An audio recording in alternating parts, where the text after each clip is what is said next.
అయ్యా కేటీఆర్ సార్ ఇక మీ కారు కూతలు సురువు చేయండి. రోజుకొక లీక్ ఇస్తారు. ఇగో ఈ కేసు ఆ కేసు ఆ కేసు ఈ కేసు 2 ఏళ్లుగా కేసుల చుట్టూనే నడుపుతున్నాడు ప్రభుత్వాన్ని తప్ప ప్రజలకు పనికొచ్చే ఒక్క కార్యక్రమం కూడా లేదు. ఇన్నరా ఇంకా మస్తుగానే అన్నాడు మొత్తం ముచ్చటి నుండి. పోనీ ఆ కేసులన్నా ధైర్యంగా పెడతాడా మొగోడిలాగా అంటే అది కూడా శాత కాదు. రోజు ఒక లీక్, ఇగో ఈ కేసు ఇస్తారంట, ట్యాపింగ్ అంట, నోటీస్ అంట. రారాదు కెమెరా ముంగటికి ముఖ్యమంత్రి దమ్ముంటే మొగాడి అయితే రా, వచ్చి చెప్పు ఇగో ఈ కేసులో కేసు పెడుతున్నా అని చెప్పు. ఇంకా అయిపోలేదు అసలు ముచ్చటి నుండి. శిఖండి రాజకీయాలు తప్ప మగాడులాగా మగతనంత రాజకీయాలు చేసే దమ్ము మాత్రం లేదు.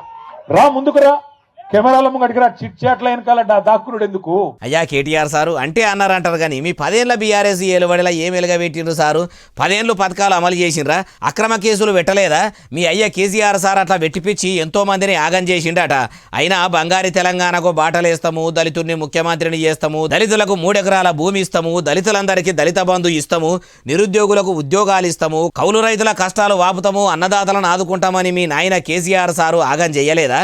10 ఏళ్ల మీ ఏలుబడి మీరు పథకాలు కొలాయించి ప్రజల బాధలు వాపి ఉంటే ఇప్పుడు ఇట్లా అధికారం పోయి మైకు పట్టుకొని నోరు నయ్యంగా ఎందుకు మాట్లాడుదురు సారు? అయినా ఇప్పుడు ఏ పార్టీలు సుధపూసలు కాదు, ఎవరు పత్తిత్తులు కాదు. అధికారంలో ఉన్నప్పుడు ఓ మాట, అధికారంలో లేనప్పుడు ఓ మాట మాట్లాడు మీ రాజకీయం లీడర్లకు రాజకీయంతో పెట్టిన విద్య అంటుర్రు ఈ ముచ్చటి నొల్లు.